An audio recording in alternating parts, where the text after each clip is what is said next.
Hello my dear students, ನಾನು ನಿಮ್ಮ ಪ್ರೀತಿಯ ಅರುಣ್ ಕುಮಾರ್ ಸರ್. ತುಂಬ ಜನ ಕೇಳ್ತಿದ್ರಿ sir chemistry 2 marks important questions ಎಲ್ಲಿ ಅಂತ.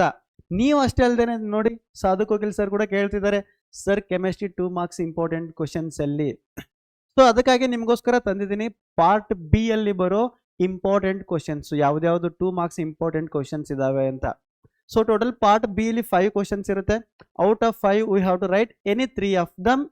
ಸೊ 5 ಕ್ವಶನ್ಸ್ ಅಲ್ಲಿ ನಾವೇನ್ ಮಾಡ್ಬೇಕಂದ್ರೆ ಯಾವ್ದಾದ್ರು 3ನ ಮಾತ್ರ ಬರೀಬೇಕು. ಅರ್ಥ ಆಯ್ತು? ಸೊ ಯಾವ್ಯಾವ ಚಾಪ್ಟರ್ ಮೇಲೆ ಬರಬಹುದು ಕ್ವಶನ್ಸ್ ಅಪ್ಪ ಅಂದ್ರೆ, ಸೊ ಫಸ್ಟ್ ಒನ್ ನೋಡೋದಾದ್ರೆ ಕೆಮಿಕಲ್ ಕೈನೆಟಿಕ್ಸ್ ಮೇಲೆ ಎಕ್ಸ್ಪೆಕ್ಟ್ ಮಾಡಬಹುದು. ಸೊ 5 ಕ್ವಶನ್ಸ್ ಬರುತ್ತಂದ್ಮೇಲೆ 5 ಡಿಫ್ರೆಂಟ್ ಚಾಪ್ಟರ್ ಇಂದ ಕ್ವಶನ್ಸ್ ಬರುತ್ತೆ. ಫಸ್ಟ್ ಚಾಪ್ಟರ್ ಯಾವ್ದಪ್ಪ ಅಕಾರ್ಡಿಂಗ್ ಟು ಬ್ಲೂ ಪ್ರಿಂಟ್ ನೋಡೋದಾದ್ರೆ, ಸೊ ಪಾರ್ಟ್ ಬಿ ಇಲ್ಲಿ 2 ಮಾರ್ಕ್ಸ್ ಕ್ವಶನ್ಸ್ ಯಾವ ಚಾಪ್ಟರ್ ಮೇಲೆ ಬರುತ್ತೆ ಅಂದ್ರೆ ಕೆಮಿಕಲ್ ಕೈನೆಟಿಕ್ಸ್ ಮೇಲೆ. ಸೊ ಕೆಮಿಕಲ್ ಕೈನೆಟಿಕ್ಸ್ ಅಲ್ಲಿ ನೋಡಿದ್ರೆ ಯಾವ್ಯಾವ ಕ್ವಶನ್ಸ್ ಬರಬಹುದು ಅಂತಂದ್ರೆ, ಸೊ ಆರ್ಡರ್ ಮತ್ತೆ ಮಾಲಿಕ್ಯುಲರಿಟಿ ಆಫ್ ರಿಯಾಕ್ಷನ್ಸ್ ಮೇಲೆ compulsory questions.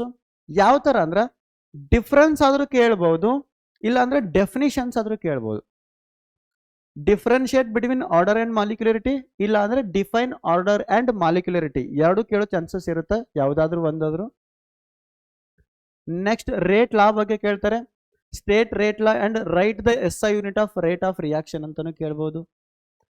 Next what is first order reaction, pseudo first order reaction or zero order reaction. ಈ ರಿಯಾಕ್ಷನ್ ಅಲ್ಲಿ ಯಾವ್ದಾದ್ರು ಒಂದು ಕೇಳಬಹುದು, ಕೇಳಿ ಅದ್ರ ರಿಲೇಟೆಡ್ ಎಕ್ಸಾಂಪಲ್ ಕೇಳಬಹುದು. What is first order reaction, give an example. Definition ಬರೆದ್ರೆ 1 ಮಾರ್ಕ್ಸ್, ಎಕ್ಸಾಂಪಲ್ ಬರೆದ್ರೆ ಇನ್ನೊಂದು ಮಾರ್ಕ್ಸ್, 2 ಮಾರ್ಕ್ಸ್. ಇಲ್ಲಾಂದ್ರೆ what is pseudo first order reaction, give an example, ಈ ತರ. ಸೊ ಸೂಡೋ ಫಸ್ಟ್ ಆರ್ಡರ್ ಕೇಳಬಹುದು. ನೆಕ್ಸ್ಟ್ ಏನ್ ಕೇಳಬಹುದು ಅಂದ್ರೆ ಹಾಫ್ ಲೈಫ್ ಪೀರಿಯಡ್ ಅಂದ್ರೇನು and write the relation between half life period and order of reaction. Order of ರಿಯಾಕ್ಷನ್ಗೂ ಮತ್ತು half life ಪೀರಿಯಡ್ಗೂ ಏನ್ ರಿಲೇಷನ್ ಇದೆ ಆ ತರ ಕೇಳ್ತಾರೆ. ನೆಕ್ಸ್ಟ್ ಆಕ್ಟಿವೇಶನ್ ಎನರ್ಜಿ ಅಂದ್ರೇನು, ಸೊ ರೇಟ್ ಆಫ್ ರಿಯಾಕ್ಷನ್ ಇದು ಯಾವ ತರ ಅಫೆಕ್ಟ್ ಮಾಡುತ್ತೆ ಆಕ್ಟಿವೇಶನ್ ಎನರ್ಜಿ ಅನ್ನೋದು ಕೇಳ್ತಾರೆ. How does its value affects the rate of reaction. Next what is collision frequency, give equation that represent relation between collision frequency and steric factor, equation ನ ಕೇಳ್ತಾರೆ.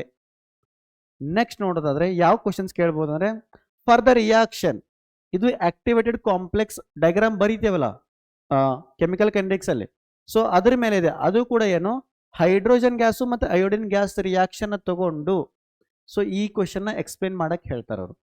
ಅರ್ಥ ಆಯ್ತು ಅಂತ ಅನ್ಕೊಂಡಿದ್ದೀನಿ. ನೆಕ್ಸ್ಟ್ ಚಾಪ್ಟರ್ ನೋಡೋದಾದ್ರೆ ಡಿ ಅಂಡ್ ಎಫ್ ಬ್ಲಾಕ್ ಅಲ್ಲಿ, D and F block ಅಲ್ಲಿ ಯಾವ್ಯಾವ ಕ್ವಶನ್ ಎಕ್ಸ್ಪೆಕ್ಟ್ ಮಾಡಬಹುದು 2 ಮಾರ್ಕ್ಸ್ಗೆ ಅಂದ್ರೆ, first one water transition elements, give an example. Transition elements ಅಂದ್ರೇನು, ಎಕ್ಸಾಂಪಲ್ ಯಾವ್ದಂತ ಕೇಳ್ತಾರೆ. ಡೆಫಿನಿಷನ್ ಬರಿಬೇಕು ಮತ್ತೆ ಎಕ್ಸಾಂಪಲ್ ಬರಿಬೇಕು. ಆಮೇಲೆ right the electronic configuration of chromium and copper. Chromium ಮತ್ತೆ ಕಾಪರ್ ಯಾಕೆ ಕೇಳ್ತಾರಪ್ಪ ಅಂದ್ರ, ಈ ಕ್ರೋಮಿಯಂ ಮತ್ತೆ ಕಾಪರ್ ಎಕ್ಸೆಪ್ಷನಲ್ ಎಲೆಕ್ಟ್ರಾನಿಕ್ ಕಾನ್ಫಿಗರೇಷನ್ ಐತಿ. ಏನೈತಿ? ಎಕ್ಸೆಪ್ಷನಲ್ ಎಲೆಕ್ಟ್ರಾನಿಕ್ ಕಾನ್ಫಿಗರೇಷನ್ ಐತಿ. ಅದಕ್ಕೆ ಕ್ರೋಮಿಯಂ ಮತ್ತೆ ಕಾಪರ್ ಕೇಳೋ ಚಾನ್ಸಸ್ ತುಂಬಾ ಜಾಸ್ತಿ ಇರ್ತೈತಿ. ನಾರ್ಮಲ್ ಎಲೆಕ್ಟ್ರಾನಿಕ್ ಕಾನ್ಫಿಗರೇಷನ್ ಇರಲಿ, ಇದಕ್ಕೆ ಎಕ್ಸೆಪ್ಷನಲ್ ಎಲೆಕ್ಟ್ರಾನಿಕ್ ಕಾನ್ಫಿಗರೇಷನ್ ಇರ್ತೈತಿ. ಸೊ ಅದನ್ನ ನೋಡ್ಕೊಳ್ಳಿ.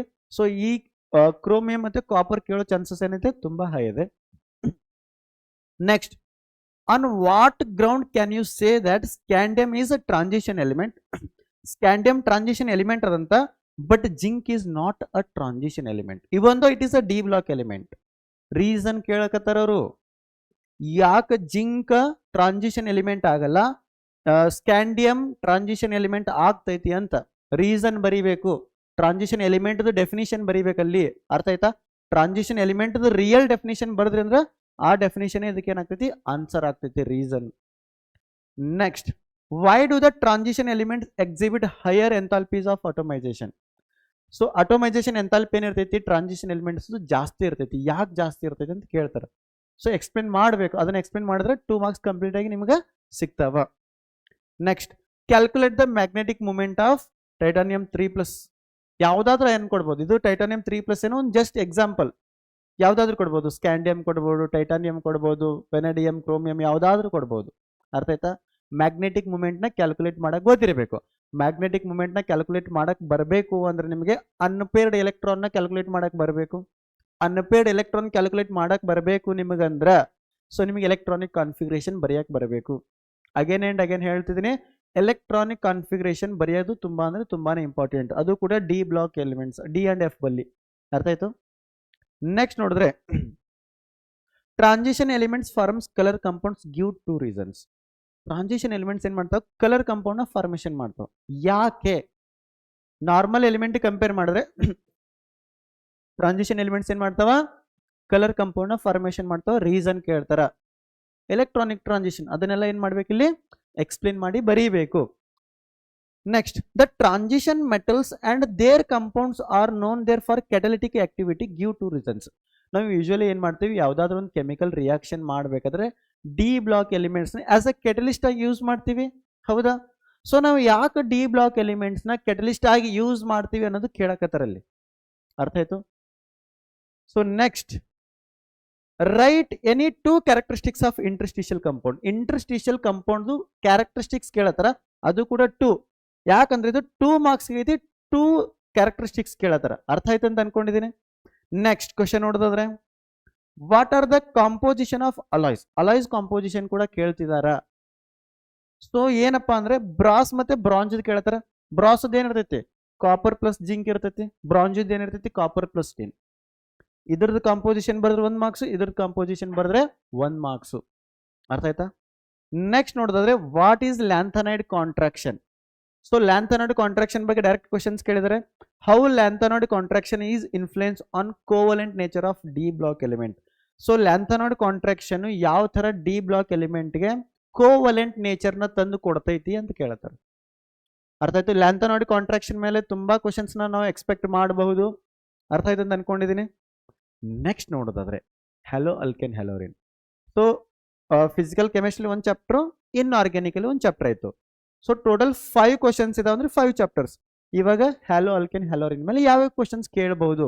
ಯೂಶುವಲಿ ನಾವು ಹೇಳ್ತೇವೆ, ಯಾವುದೇ ಒಂದು ಆರ್ಗ್ಯಾನಿಕ್ ಚಾಪ್ಟರ್ ತಗೋರಿ, ಅದ್ರೊಳಗೆ ಏನಪ್ಪಾ ಅಂದ್ರೆ naming reactions are so important. Naming reactions ಏನು ತುಂಬಾ important. So starts with naming reaction. Swarts reaction ಅಂದ್ರೆ ಏನು, give an example. Reaction word ಅಲ್ಲಿ ಎಕ್ಸ್ಪ್ಲೇನ್ ಮಾಡಿದ್ರೆ 1 ಮಾರ್ಕ್ಸ್, ಎಕ್ಸಾಂಪಲ್ ಬರೆದ್ರೆ 1 marks. Type Finkelstein again naming reaction, again example ಬರೆದ್ರೆ 1 marks, reaction ಬರೆದ್ರೆ 1 marks. Next, write the products obtained when ethyl bromide reacts with 2 compound, ಒಂದು alcoholic KCN ಐತಿ ಮತ್ತೆ AgNO2 ಐತಿ. ಇದ್ರದ್ದು ಒಂದು ಪ್ರಾಡಕ್ಟ್ ಬರೆದ್ರೆ KCN ಜೊತೆ ರಿಯಾಕ್ಷನ್ ಅಂದ್ರೆ ಏನ್ ಪ್ರಾಡಕ್ಟ್ ಬರುತ್ತೆ ಅದನ್ನ ಬರೆದ್ರೆ 1 ಮಾರ್ಕ್ಸ್, ಇದು ಒಂದು ಪ್ರಾಡಕ್ಟ್ ಬರೆದ್ರೆ 1 ಮಾರ್ಕ್ಸ್. Total 2 marks. ಈ ತರ ಕ್ವಶನ್ಸ್ ಕೇಳಿದ್ದಾರೆ. ಆಮೇಲೆ ಸರ್ಜೆಫ್ ರೂಲ್ ಅಂದ್ರೆ ಏನ್ ಕೇಳಿದ್ದಾರೆ, ಸ್ಟೇಟ್ಮೆಂಟ್ 1 ಮಾರ್ಕ್ಸ್. ಆಮೇಲೆ ಆ ಸರ್ಜೆಫ್ ರೂಲ್ ನ ಇಟ್ಕೊಂಡು ಒಂದು ರಿಯಾಕ್ಷನ್ ಬರೆದ್ರಿ ಅಂದ್ರೆ ಎಕ್ಸಾಂಪಲ್, ಅದಕ್ಕೆ 1 ಮಾರ್ಕ್ಸ್. ಸರ್ಜೆಫ್ ರೂಲ್ ತುಂಬಾ ಅಂದ್ರೆ ತುಂಬಾನೇ ಇಂಪಾರ್ಟೆಂಟ್. ನೆಕ್ಸ್ಟ್, ನಮ್ಮಲ್ಲಿ 2 ಮೆಕ್ಯಾನಿಸಮ್ ಅದಾವ ಹ್ಯಾಲೋ ಅಲ್ಕೆನ್ ಹ್ಯಾಲೋರಿನ್ ಒಳಗೆ, SN1 SN2. SN1 ಗೆ ಏನೈತಿ 2 ಸ್ಟೆಪ್ಸ್ ಅದಾವ. ಯೂಶುವಲಿ ಅದನ್ನ ಏನ್ ಮಾಡ್ತಾರೆ 3 ಮಾರ್ಕ್ಸ್ ಅಲ್ಲಿ ಕೇಳ್ತಿರ್ತಾರೆ. SN2 ಏನ್ ಮಾಡ್ತಾರೆ, ಒಂದೇ ಸ್ಟೆಪ್ ರಿಯಾಕ್ಷನ್ ಐತಿ. ಸೊ ಅದಕ್ಕೆ ಇದು 2 ಮಾರ್ಕ್ಸ್ ಒಳಗೆ ಕೇಳೋ ಚಾನ್ಸಸ್ ತುಂಬಾ ಅಂದ್ರೆ ತುಂಬಾನೇ ಜಾಸ್ತಿ ಐತಿ. ಅರ್ಥ ಆಯ್ತು? ಈ ಹ್ಯಾಲೋ ಅಲ್ಕೆನ್ ಹ್ಯಾಲೋರಿನ್ ಒಳಗ ನೇಮ್ ರಿಯಾಕ್ಷನ್ಸ್ ಮತ್ತೆ ಮೆಕ್ಯಾನಿಸಮ್ ನ ಜಾಸ್ತಿ ಎಕ್ಸ್ಪೆಕ್ಟ್ ಮಾಡಬಹುದು. Yes, good. Next, Wurtz reaction ಅಂದ್ರೇನು, ಫಿಟಿಗ್ ರಿಯಾಕ್ಷನ್ ಅಂದ್ರೇನು, ವುಡ್ಸ್ ಫಿಟಿಗ್ ರಿಯಾಕ್ಷನ್. ಅಗೇನ್ ಯಾಕೆ ಇವೆಲ್ಲ ಇಂಪಾರ್ಟೆಂಟ್ ಆಗ್ತಾವ ರಿಯಾಕ್ಷನ್ ಅಂದ್ರ, ಯಾಕಂದ್ರೆ ಇವೆಲ್ಲ ನೇಮಿಂಗ್ ರಿಯಾಕ್ಷನ್ಸ್ ಅದಾವ. ನಮ್ಮ ಕರ್ನಾಟಕ ಬೋರ್ಡ್ ಎಕ್ಸಾಮ್ ಅಲ್ಲಿ ಏನ್ ಮಾಡ್ತಾರೆ ಅಂದ್ರೆ ನೇಮಿಂಗ್ ರಿಯಾಕ್ಷನ್ನೇ ಜಾಸ್ತಿ ಕೇಳೋದು. ಅರ್ಥ ಆಯ್ತು? ಡೈರೆಕ್ಟ್ ಆಗಿ ಆದ್ರೂ ಕೇಳ್ಬೋದು, ಇಂಡೈರೆಕ್ಟ್ ಆಗಿ ಆದ್ರೂ ಕೇಳ್ಬೋದು. C, explain Woods reaction with suitable example ಅಂತ ಕೇಳಿದ್ರೆ ಡೈರೆಕ್ಟ್ ಕ್ವಶನ್. ಇಲ್ಲಪ್ಪ ಅಂದ್ರೆ ಅವ್ರು ನಿಮ್ಗೊಂದು ಆಲ್ಕೈಲ್ ಹ್ಯಾಲೈಡ್ ಕೊಟ್ಟು ಅದಕ್ಕೊಂದು ಸೋಡಿಯಂ ಮೆಟಲ್ ಜೊತೆ ರಿಯಾಕ್ಷನ್ ಮಾಡಿ ಫೈಂಡ್ ಎಕ್ಸ್ ಅಂತ ಕೇಳಿದ್ರಂದ್ರ ಅದೇನಾಗುತ್ತೆ, ಇಂಡೈರೆಕ್ಟ್ ಕ್ವಶನ್ಸ್ ಆಗುತ್ತೆ. ಏನಾಗುತ್ತೆ, ಇಂಡೈರೆಕ್ಟ್ ಕ್ವಶನ್. ಫೈಂಡ್ ಎಕ್ಸ್ ಅಂತಾದ್ರೂ ಕೇಳಬಹುದು, ಇಲ್ಲ ಈ ತರ ಡೈರೆಕ್ಟ್ ಕಂಪೌಂಡ್ ಆದ್ರೂ, ಡೈರೆಕ್ಟ್ ಕ್ವಶನ್ ಆದ್ರೂ ಕೇಳ್ಬೋದು. ಅರ್ಥ ಆಯ್ತು ಅಂತ ಅನ್ಕೊಂಡಿದ್ದೀನಿ. ನೆಕ್ಸ್ಟ್, ರೆಸಿಮಿಕ್ ಮಿಕ್ಸ್ಚರ್ ಅಂದ್ರೆ ಏನು. So represent butan two ol in a racemic mixture. ಈ ಬ್ಯೂಟೆನ್ ಟು ಆಲ್ ಏನ್ ಮಾಡಬೇಕು, ರೆಸ್ಮಿಕ್ ಮಿಕ್ಸ್ಚರ್ ಅಲ್ಲಿ ನಾವೇನ್ ಮಾಡಬೇಕು, ರೀಪ್ರೆಸೆಂಟ್ ಮಾಡಬೇಕು in the form of racemic mixture. ನೋಡ್ರಿ ರೆಸ್ಮಿಕ್ ಮಿಕ್ಸ್ಚರ್ ಅಂದ್ರೆ ಏನಿರ್ಬೇಕು ಅದ್ರೊಳಗಂತ. Next, what are optically active compounds. ಏನು ಆಪ್ಟಿಕಲಿ ಆಕ್ಟಿವ್ ಕಂಪೌಂಡ್ಸ್ ಅಂದ್ರೆ ಏನು, ಪ್ಲೇನ್ ಪೋಲರೈಸ್ಡ್ ಲೈಟ್ ಏನ್ ಮಾಡ್ಬೇಕದು, ಒಂದು ಆಂಗಲ್ ಒಳಗೆ ಏನ್ ಮಾಡ್ಬೇಕದು, ಡಿಫ್ಲೆಕ್ಟ್ ಮಾಡಬೇಕು. ಆ ಥರದ ಕಂಪೌಂಡ್ ನಾವೇನಂತೀವಿ, ಆಪ್ಟಿಕಲಿ ಆಕ್ಟಿವ್ ಕಂಪೌಂಡ್ ಅಂತೀವಿ. ಆಮೇಲೆ give the condition for the molecule to be optically active. ಒಂದು ಮಾಲಿಕ್ಯೂಲ್ ಆಪ್ಟಿಕಲಿ ಆಕ್ಟಿವ್ ಇರಬೇಕು ಅಂದ್ರ ಏನ್ ಕಂಡೀಷನ್ ಇರಬೇಕು, ಸಿಂಪಲ್ ಕೈರಲ್ ಏನಿರ್ಬೇಕು, ಅದು ಕಾರ್ಬನ್, ಕೈರಲ್ ಕಾರ್ಬನ್ ಇರಬೇಕು. ಜಸ್ಟ್ ಅಷ್ಟೇ ಬರೀಬೇಕು. ಆಪ್ಟಿಕಲಿ ಆಕ್ಟಿವ್ ಡೆಫಿನಿಷನ್ ಬರೀರಿ, 1 marks. The molecule should be a chiral, ಅದೊಂದು ಬರೋದ್ರೆ ಏನಾಗಿದೆ 1 ಮಾರ್ಕ್ಸ್. ಈ ತರ 2 ಮಾರ್ಕ್ಸ್. ಈ ತರ ಇಂಪಾರ್ಟೆಂಟ್ ಕ್ವಶನ್ ತುಂಬಾ ಸಿಂಪಲ್ ಇರುತ್ತಾ, ಡೈರೆಕ್ಟ್ ಕ್ವಶನ್ಸ್ ಬರುತ್ತಾ, ತುಂಬಾ ಈಸಿ ಕ್ವಶನ್ಸ್ ಇರುತ್ತೆ. ಯಾವುದೇ ತರ ಭಯ ಬೇಡ. ಅರ್ಥ ಆಯ್ತು? ನೆಕ್ಸ್ಟ್ ಆಲ್ಕೋಹಾಲ್ ಫಿನಾಲ್ ಈ ತರ ನೋಡಿದ್ರೆ ಅಗೇನ್ ಲೂಕಾಸ್ ರಿಯೇಜೆಂಟ್ ಅಂದ್ರೇನು see what is Lucas reagent which class of alcohol does produces turbidity immediately with it question ನ ಕರೆಕ್ಟ್ ಆಗಿ ಓದ್ಬೇಕು. ಇಲ್ಲಿ 3 ಟೈಪ್ಸ್ ಆಫ್ ಆಲ್ಕೋಹಾಲ್ ಬಗ್ಗೆ ಅವರು ಟೆಸ್ಟ್ ಕೇಳ್ತಿಲ್ಲ, ಬರೀ ಲೂಕಾಸ್ ರಿಯೇಜೆಂಟ್ ಅಂದ್ರೇನು ಯಾವ type of alcohol immediate turbidity ಕೊಡ್ತದೆ ಅಂತ ಕೇಳ್ತಾರ. ಟರ್ಷಿಯರಿ ಇದಕ್ಕೆ ಲೂಕಾಸ್ ರಿಯೇಜೆಂಟ್ ಏನು ಬರೀಬೇಕು, ಡೆಫಿನಿಷನ್ ಬರೀಬೇಕು, ಆಮೇಲೆ ಯಾವ ಟೈಪ್ ಆಫ್ ಆಲ್ಕೋಹಾಲ್ ಈ ಎರಡನ್ನೇ ಬರೀಬೇಕು. 2 ಮಾರ್ಕ್ಸ್ ಬರುತ್ತೆ. ನೀವು ರಿಮೈನಿಂಗ್ ಎಲ್ಲ ಕಥೆ ಎಲ್ಲ ಬರೆಯೋದು ಬೇಡ. 1 ಡಿಗ್ರಿ ಆಲ್ಕೋಹಾಲ್ ಇದ್ರೆ ಏನು ಬರುತ್ತೆ, 2 ಡಿಗ್ರಿ ಇದ್ರೆ ಏನು ಬರುತ್ತೆ, 3 ಡಿಗ್ರಿ. ಇದು 2 ಮಾರ್ಕ್ಸ್ ಕ್ವಶನ್ ಐತೆ. ಡೈರೆಕ್ಟ್ ಕೇಳಾರ ನೋಡ್ರಿ ಅಲ್ಲಿ ಟರ್ಬಿಡಿಟಿ ಇಮಿಡಿಯೇಟ್ಲಿ ಅಂತ ಮೆನ್ಷನ್ ಮಾಡಿದಾರ. ಯಾವ ಟೈಪ್ ಆಫ್ ಆಲ್ಕೋಹಾಲ್ಗೆ ಕೇಳ್ತಿದ್ರು, ಯಾವ ಟೈಪ್ ಆಫ್ ಆಲ್ಕೋಹಾಲ್ ಇಮಿಡಿಯೇಟ್ ಟರ್ಬಿಡಿಟಿನ ಪ್ರೊಡ್ಯೂಸ್ ಮಾಡುತ್ತಂತ. ಗುಡ್. ಸೊ ಕ್ವಶನ್ ನಿಧಾನವಾಗಿ ಓದಿ ಅರ್ಥ ಮಾಡ್ಕೊಂಡು ಆನ್ಸರ್ ಬರೀಬೇಕು. ಸೊ ನೀವು ಕ್ವಶನ್ ಎಷ್ಟು ಚೆನ್ನಾಗಿ ಓದಿ ಅರ್ಥ ಮಾಡ್ಕೊಂಡು ಬರೀತಿರಲ್ಲ ಅಷ್ಟು ನಿಮ್ಮ ಟೈಮ್ ಕೂಡ ಏನಾಗುತ್ತೆ, ಸೇವ್ ಆಗುತ್ತಾ. ನೀವು ಸ್ಪೀಡಾಗಿ ಓದಿ ಕ್ವಶನ್ ಅರ್ಥ ಮಾಡ್ಕೊಳ್ಳೋದೇನೆ ಎಲ್ಲ ಹಿಸ್ಟ್ರಿ ಬರೆದು ಬಿಟ್ರಿ ಅಂದ್ರೆ ನಿಮ್ಗೆ ಟೈಮ್ ಕೂಡ ಏನಾಗುತ್ತೆ ಅಲ್ಲಿ ವೇಸ್ಟ್ ಆಗುತ್ತೆ. Next, how do you convert isopropyl benzene into phenol? Cumene process ಕೇಳ್ತಿದ್ದಾರೆ. ರೈಟ್ ಇಕ್ವೇಶನ್ ಬರೆಯಕ್ಕೆ ಹೇಳ್ತಿದ್ದಾರೆ ಅಷ್ಟೇ. ಸೊ ರಿಯಾಕ್ಷನ್ ವರ್ಡಲ್ಲಿ ಎಕ್ಸ್ಪ್ಲೇನ್ ಮಾಡಿದ್ರೆ 1 ಮಾರ್ಕ್ಸ್, ಇಕ್ವೇಶನ್ ಬರೆದ್ರೆ 1 ಮಾರ್ಕ್ಸ್. ಸಿಂಪಲ್. ಯೂಶುವಲಿ ಈ ಥರದ ಕ್ವಶನ್ಸ್ 3 ಮಾರ್ಕ್ಸ್ ಅಲ್ಲಿ ಕೇಳ್ತಿದ್ದಾರೆ. ಬಟ್ ಇದು ದೊಡ್ಡ ರಿಯಾಕ್ಷನ್ ಇರೋದ್ರಿಂದ ಯೂಶುವಲಿ 3 ಮಾರ್ಕ್ಸ್ ಅಲ್ಲಿ ಕೇಳ್ತಾರೆ. ಬಟ್ ನಾನು model question paper, question bank ಮತ್ತು ಪ್ರೀವಿಯಸ್ ಇಯರ್ ಕ್ವಶನ್ ಪೇಪರ್ ನೋಡಿದ್ದೀನಲ್ಲ, ಅದು ಈ ಕ್ವಶನ್ ಏನು ಮಾಡಿದ್ದಾರೆ, cumene process, cumene reaction, preparation of phenol from cumene, ಇದು ಏನು ಮಾಡಿದ್ದಾರೆ 2 ಮಾರ್ಕ್ಸ್ ಅಲ್ಲೂ ಕೇಳಿದ್ದಾರೆ. ಅದಕ್ಕೆ ನಾನು ಇದನ್ನ ಇಲ್ಲಿ ತಗೊಂಡು ಬಂದಿದ್ದೀನಿ. Next, explain Kolbe's reaction. Naming reaction ಇದೆ important with an example. Next, how anisole reacts with methyl chloride. Anisole reaction ತುಂಬಾನೇ ಅಂದ್ರೆ ತುಂಬಾ ಏನು ಮಾಡಿದ್ದಾರೆ ಇಲ್ಲಿ ಹೈಲೈಟ್ ಮಾಡಿದ್ದಾರೆ. Next, how anisole reacts with bromine in ethanoic acid. Ethanoic acid ಜೊತೆ ಯಾವ ತರ ರಿಯಾಕ್ಟ್ ಮಾಡುತ್ತೆ anisole. Write the chemical equation for the reaction. Equation ಕೂಡ ಬರೆಯಕ್ಕೆ ಹೇಳಿದ್ದಾರೆ. ನೆಕ್ಸ್ಟ್, ವಿಲಿಯಮ್ಸನ್ಸ್ ಈಥರ್ ಸಿಂಥಸಿಸ್ ಅಂದ್ರೆ again naming reactions. Star mark ಮಾಡ್ಕೋರಿ ಈ ಕ್ವಶನ್ ಕಂಪಲ್ಸರಿ. ಈ ಚಾಪ್ಟರ್ ಅಲ್ಲಿ ಯಾವ್ದು ಕೇಳಿ ಬಿಡ್ಲಿ ಈ ಕ್ವಶನ್ ಅಂದ್ರೆ ಕಂಪಲ್ಸರಿ. ಯಾಕಂದ್ರೆ ನೇಮಿಂಗ್ ರಿಯಾಕ್ಷನ್ ಇದೆ, ಈ ಥರಲ್ಲಿ ಇರೋದೇ ಇದೊಂದು ನೇಮಿಂಗ್ ರಿಯಾಕ್ಷನ್ ಪ್ರಿಪ್ರೇಷನ್ಸ್ ಅಲ್ಲಿ. ಸೊ ಇದು ಡೈರೆಕ್ಟ್ ಆಗಿ ಆದ್ರೂ ಕೇಳ್ಬೋದು, ಇನ್ಡೈರೆಕ್ಟ್ ಆಗಿ ಆದ್ರೂ ಕೇಳ್ಬೋದು. ಇದೇ ಸರೌಂಡಿಂಗ್ ಅಲ್ಲಿ ಕ್ವಶನ್ಸ್ ಬರುತ್ತೆ ಒಂದು compulsory. Next, while separating 2 types of phenols, ಒಂದು ಆರ್ಥೋಫಿನಾಲ್ ಮತ್ತೆ ಒಂದು ಪ್ಯಾರಾನೈಟ್ರೋಫಿನಾಲ್, ಸ್ಟೀಮ್ ಡಿಸ್ಟಿಲೇಷನ್ ಇಂದ ಸಪರೇಟ್ ಮಾಡ್ತೀವಿ. ಏನು, while separating a mixture of ortho and paranitrophenols by steam distillation name the isomer which will be steam volatile. Ortho ಮತ್ತು nitrophenol ಅಲ್ಲಿ ಯಾವುದು steam ಓಲಟೈಲ್ ಅಂತ ಕೇಳ್ತಾರ ಅವರು. ಯಾವ್ದಿರ್ತೈತಿ, ಆರ್ಥೋ ನೈಟ್ರೋಫಿನಾಲ್, ಅದೇನದು ಸ್ಟೀಮ್ ಓಲಟೈಲ್ ಅದ. ಯಾಕಂತ ಕೇಳ್ತಿದ್ರೆ ಗಿವ್ ರೀಸನ್. ಅದ್ರೊಳಗೆ ಯಾಕಂದ್ರೆ ಇಂಟ್ರಾಮಾಲಿಕ್ಯುಲರ್ ಹೈಡ್ರೋಜನ್ ಬಾಂಡ್ ಇರ್ತೈತಿ. ಇಂಟ್ರಾಮಾಲಿಕ್ಯುಲರ್ ಹೈಡ್ರೋಜನ್ ಬಾಂಡ್ ಇರ್ತೈತಿ. ಏನಿರ್ತೈತಿ, intramolecular hydrogen bond. Next question ನೋಡಿದ್ರೆ, ಅಮಾಂಗ್ ಆಲ್ಕೋಹಾಲ್ ಅಂಡ್ ಫಿನಾಲ್. ಈ ಥರದ್ದು ಕ್ವಶನ್ಸ್ ತುಂಬಾ ಇಂಪಾರ್ಟೆಂಟ್ 2 ಮಾರ್ಕ್ಸ್ ಅಲ್ಲಿ. ರೀಸನ್ ಕೇಳ್ತಿರ್ತಾರೆ ನೋಡ್ರಿ. Among alcohols and phenol which one is more acidic. ಯಾವ್ದು ಅಸಿಡಿಕ್ ಅಂತ ಬರೀಬೇಕು ಫಸ್ಟ್ ಪಾಯಿಂಟ್. ಯಾಕೆ ಮೋರ್ ಅಸಿಡಿಕ್ ಅಂತ ಬರೀಬೇಕು. ಇದನ್ನ ಬೋರ್ಡ್ ಬೂಸ್ಟರ್ ಬ್ಯಾಚ್ ಅಲ್ಲಿ ತುಂಬಾ ಅಂದ್ರೆ ತುಂಬಾನೇ ಸಿಂಪಲ್ ಆಗಿ ಎಕ್ಸ್ಪ್ಲೇನ್ ಮಾಡಿದ್ದೀನಿ. ಯಾಕೆ ಫಿನಾಲ್ಸ್ ಮೋರ್ ಅಸಿಡಿಕ್ ಇರುತ್ತೆ ಕಂಪೇರ್ ಟು ಆಲ್ಕೋಹಾಲ್. ಸೊ ಇದನ್ನೆಲ್ಲ ಏನು ಮಾಡಿದ್ದೀನಿ ಅದರಲ್ಲಿ ಎಕ್ಸ್ಪ್ಲೇನ್ ಮಾಡಿದ್ದೀನಿ. So with mechanism. Next, write the products formed when anisole react. See, anisole ಸುತ್ತಮುತ್ತನೇ ತುಂಬಾ ಕ್ವಶನ್ಸ್ ಕೇಳ್ತಿದ್ರಿ. ಈಥರಲ್ಲಿ ಕೆಮಿಕಲ್ ಪ್ರಾಪರ್ಟೀಸ್ ಆಫ್ ಈಥರಲ್ಲಿ ಅನಿಸೋಲ್ ಸುತ್ತಮುತ್ತನೇ ತುಂಬಾ ಕ್ವಶನ್ಸ್ ಇದಾವೆ. ಸೊ ಅನಿಸೋಲ್ ರಿಯಾಕ್ಷನ್ಸ್ ಏನದ ತುಂಬಾನೇ ಅಂದ್ರೆ ತುಂಬಾ ಇಂಪಾರ್ಟೆಂಟ್ ಇದಾವ. ನೆಕ್ಸ್ಟ್ ನೋಡೋದಾದ್ರೆ, ಸೊ ಇದು ಫ್ರಿಡಲ್ ಕ್ರಾಫ್ಟ್ ರಿಯಾಕ್ಷನ್ ಅದ. ಅಗೇನ್ ನೋಡ್ರಿ, ಇಲ್ಲಿ ಫ್ರಿಡಲ್ ಕ್ರಾಫ್ಟ್ ರಿಯಾಕ್ಷನ್ ಅಂತ ಮೆನ್ಷನ್ ಮಾಡಿಲ್ಲ, ಬಟ್ ಅನಿಸೋಲ್ ಅಂತ ಮೆನ್ಷನ್ ಮಾಡಿದ್ರ. ಅಂದ್ರೆ ಇರೋದು ನೇಮಿಂಗ್ ರಿಯಾಕ್ಷನ್, ಬಟ್ ಡೈರೆಕ್ಟ್ ಆಗಿ ನೇಮ್ ಬರ್ದಿಲ್ಲ ಅವರು. ಏನ್ ಬರೆದಿದ್ದಾರೆ, ಇಂಡೈರೆಕ್ಟ್ ಆಗಿ ಕ್ವಶನ್ಸ್ ಕೇಳ್ತಿದ್ದಾರೆ. Next, last chapter 5th chapter ಇದೆ ಬಯೋಮಾಲಿಕ್ಯೂಲ್ಸ್. ಬಯೋಮಾಲಿಕ್ಯೂಲ್ಸ್ ಅಲ್ಲಿ ಏನ್ ಎಕ್ಸ್ಪೆಕ್ಟ್ ಮಾಡಬಹುದು ನಾವು ಕ್ವಶನ್ಸ್ ಅಂದ್ರೆ, ಸಿ, ವಾಟರ್ ಮಾನೋಸ್ಯಾಕ್ರೈಡ್ಸ್, ಡೈಸ್ಯಾಕ್ರೈಡ್, ಆಲಿಗೋಸ್ಯಾಕ್ರೈಡ್, ಈ ಮೂರಲ್ಲಿ ಯಾವ್ದಾದ್ರು ಕೇಳ್ಬೋದು. Give an example. What are monosaccharides give an example ಆದ್ರೂ ಕೇಳ್ಬೋದು. What are disaccharides give an example ಅಂತಾದ್ರೂ ಕೇಳ್ಬೋದು. What are oligosaccharides give an example ಅಂತಾದ್ರೂ ಕೇಳ್ಬೋದು. ಸೊ ಎಕ್ಸಾಂಪಲ್ ಬರಿಬೇಕು, ಡೆಫಿನಿಷನ್ ಬರಿಬೇಕು. ಕಂಪ್ಲೀಟ್ 2 ಮಾರ್ಕ್ಸ್ ಬಂದ್ ಬರುತ್ತೆ. ನೆಕ್ಸ್ಟ್ ಕ್ವಶನ್ ನೋಡಿದ್ರೆ, what are reducing sugars give an example or what are non reducing sugars give an example. ಈ ತರ ಕ್ವಶನ್ಸ್ ಕೂಡ ಕೇಳೋ ಚಾನ್ಸಸ್ ತುಂಬಾ ಅಂದ್ರೆ ತುಂಬಾನೇ ಇದೆ. ಯಾಕೆಂದ್ರೆ 2 ಮಾರ್ಕ್ಸ್ ಅಲ್ಲಿ ತುಂಬಾ ಚಿಕ್ಕ ಕ್ವಶನ್ಸ್ ಕೇಳಬೇಕು ಮತ್ತೆ ತುಂಬಾ ಡೈರೆಕ್ಟ್ ಇರೋ ಕ್ವಶನ್ಸೇ ಕೇಳಬೇಕು. ಈ ಥರದ್ದೇ ಕ್ವಶನ್ಸ್ ಏನು ಸೂಟೇಬಲ್ ಅಲ್ಲಿ ಕೇಳಕ್ಕೆ ಅಂತ. ಅರ್ಥ ಆಯ್ತು. ನೆಕ್ಸ್ಟ್ ಒಂದು ಯುನಿಕ್ ಕ್ವಶನ್ ಇದೆ ನೋಡಿ. How do you show that glucose contains a linear chain of 6 carbon atoms, right equation. Glucose ಹತ್ರ ಲೀನಿಯರ್ 6 ಕಾರ್ಬನ್ ಅಟಮ್ಸ್ ಅದಾವಂತ ಯಾವ ತರ ಶೋ ಮಾಡ್ತೀರಂತ.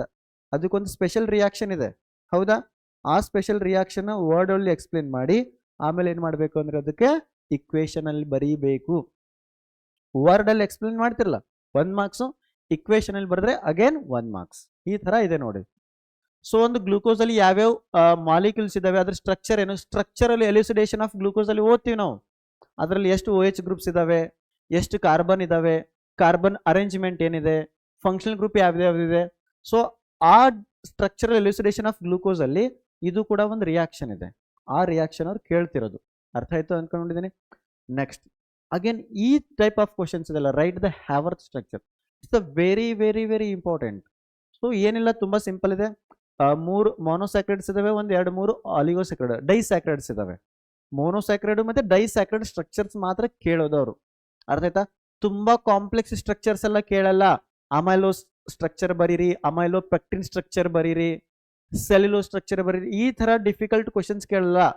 ತುಂಬಾ ಸಿಂಪಲ್, ಮೊನೋಸ್ಯಾಕ್ರೈಡ್ ಇಲ್ಲ ಡೈಸ್ಯಾಕ್ರೈಡ್, ಇವೆರಡರಲ್ಲಿ ಸ್ಟ್ರಕ್ಚರ್ಸ್ ಕೇಳೋ ಚಾನ್ಸಸ್ ತುಂಬಾನೇ ಇರುತ್ತೆ. See write the Haworth structure of glucopyranose. ಯಾವುದು? Alpha D plus glucopyranose structure ಕೇಳ್ತಿದ್ದಾರೆ. Next write the Haworth structure of maltose. Maltose ಅಂದ್ರೆ ಇಲ್ಲಿ ನೋಡಿ, ನೀವು ಕ್ವಶನ್ ಅಬ್ಸರ್ವ್ ಮಾಡಿದ್ರೆ ಗೊತ್ತಾಗ್ತೈತಿ. ಮೊನೋಸ್ಯಾಕ್ರೈಡ್ ಕೇಳ್ತಿದಾರೆ, ಡೈಸ್ಯಾಕ್ರೈಡ್ ಕೇಳ್ತಿದ್ದಾರೆ. ಅಂದ್ರೆ ನಮ್ಗೆ ಮೊನೋಸ್ಯಾಕ್ರೈಡ್ ಸ್ಟ್ರಕ್ಚರ್ಸ್ ಮತ್ತೆ ಡೈಸ್ಯಾಕ್ರೈಡ್ ಸ್ಟ್ರಕ್ಚರ್ಸ್ ಏನು ತುಂಬಾ ಅಂದ್ರೆ ತುಂಬಾನೇ ಇಂಪಾರ್ಟೆಂಟು. ಅಂಡ್ ಇದ್ರ ಸ್ಟ್ರಕ್ಚರ್ ಜೊತೆಗೆ ಏನ್ ಕೇಳ್ತಿದಾರಪ್ಪ ಅಂದ್ರೆ, maltose shows reducing property, give reason. Maltose ಏನ್ ಮಾಡ್ತೈತಿ? ರೆಡ್ಯೂಸಿಂಗ್ ಪ್ರಾಪರ್ಟಿನ ಶೋ ಮಾಡ್ತೈತಿ. ಯಾಕಪ್ಪ ಅಂತ ಕೇಳ್ತಿದ್ದಾರೆ. ಅರ್ಥ ಆಯ್ತು? Next write the Haworth structure of lactose, again disaccharide. Lactose Haworth structure ಕೇಳ್ತಿದ್ದಾರೆ. Name the linkage present between monosaccharides. ಅದೊಂದು ಡೈಸ್ಯಾಕ್ರೈಡ್ ಐತಿ. ಡೈಸ್ಯಾಕ್ರೈಡ್ ಅಂದ್ರೆ ಅದ್ರೊಳಗೆ 2 ಮೊನೋಸ್ಯಾಕ್ರೈಡ್ಸ್ ಇರ್ತಾವ. ಆ 2 ಮೊನೋಸ್ಯಾಕ್ರೈಡ್ ಮಧ್ಯದಲ್ಲಿ ಯಾವ ಟೈಪ್ ಆಫ್ ಬಾಂಡ್ ಐತಿ ಅಂತ ಕೇಳಿದ್ರು. ಸಿಂಪಲ್, ತುಂಬಾ ಸಿಂಪಲ್, ಈಸಿ ಕ್ವಶನ್ಸ್ ಅದಾವು. ಅರ್ಥ ಆಯ್ತು? ಸೊ ಏನ್ ಮಾಡ್ಬೇಕಪ್ಪ ಅಂದ್ರೆ ಡೈಲಿ ಒಂದು ಹ್ಯಾಬಿಟ್ ಮಾಡ್ಕೊಳ್ರಿ. ಏನಪ್ಪಾ ಅಂದ್ರೆ ಬಯೋಮಾಲಿಕ್ಯೂಲ್ಸ್ ಅಲ್ಲಿ ಇರೋದೇ ಒಂದು 5-6 ಸ್ಟ್ರಕ್ಚರ್ಸ್ ಇದಾವೆ.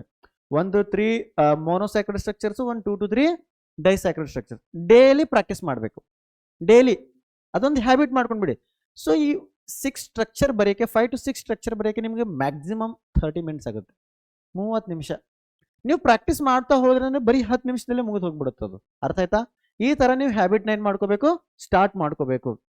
ನೆಕ್ಸ್ಟ್ ಏನಪ್ಪಾ ಅಂದ್ರೆ again what are fibrous protein, give an example ಅಂತ ಕೇಳ್ಬೋದು. ಇಲ್ಲಾಂದ್ರೆ what are globular proteins, give an example ಅಂತ ಕೇಳ್ಬೋದು.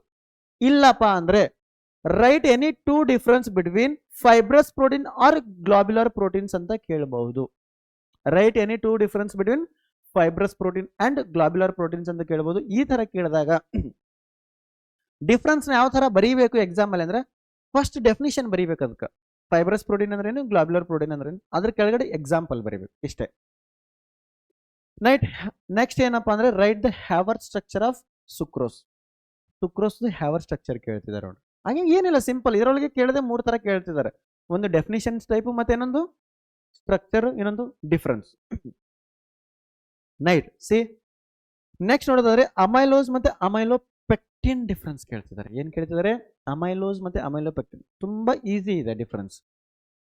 ಅದು ಕೂಡ ನೋಡ್ರಿ ಮೆನ್ಷನ್ ಮಾಡಿದಾರೆ ಇಲ್ಲಿ. Right any 2 difference between them. ಬರೀ 2 ಡಿಫರೆನ್ಸ್ ಕೇಳ್ತಿದ್ದಾರೆ, 2 ಮಾರ್ಕ್ಸ್ ಇರೋದು.